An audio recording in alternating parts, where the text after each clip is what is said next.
1959 ജാനുവരി 23 അന്നത്തെ Soviet യൂണിയനിലെ Yuri polytechnic ഇൻസ്റ്റിറ്റ്യൂട്ടിലെ 9 വിദ്യാർത്ഥികൾ ഒരു തീരുമാനം എടുക്കുന്നു.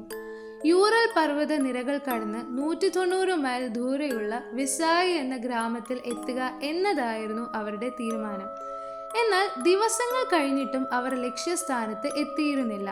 ഇത് മനസ്സിലാക്കിയ സുരക്ഷാ ഉദ്യോഗസ്ഥർ നടത്തിയ അന്വേഷണത്തിൽ അവർക്ക് കാണുവാൻ സാധിച്ചത് മഞ്ഞിൽ തണുത്തു മരവിച്ച വിദ്യാർത്ഥികളുടെ ശവശരീരമായിരുന്നു. പലരുടെയും ശരീരം പൂർണ്ണമായും നഗ്നമായ രീതിയിലായിരുന്നു കാണപ്പെട്ടത്.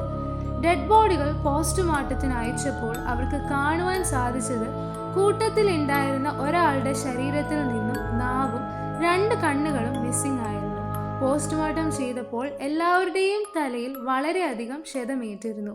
ഈ വാർത്ത പുറത്തു വന്നപ്പോൾ ജനങ്ങൾ പലതരത്തിലുള്ള സംശയങ്ങൾ പറയുവാൻ ഇടയായി. ഹിമപാതമോ അല്ലെങ്കിൽ സോവിയറ്റ് യൂണിയന്റെ രഹസ്യ പരീക്ഷണത്തിന് ഇവർ ഇരയായതായിരിക്കാം എന്നൊരു കൂട്ടം ആൾക്കാർ പറയുന്നു.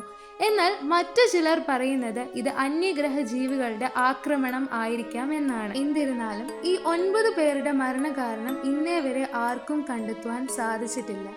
ഈ ഒരു സംഭവം പിന്നീട് ദ ഡ്യാട്ലോ പാസ് ഇൻസിഡന്റ് എന്നാണ് അറിയപ്പെട്ടിരുന്നത്.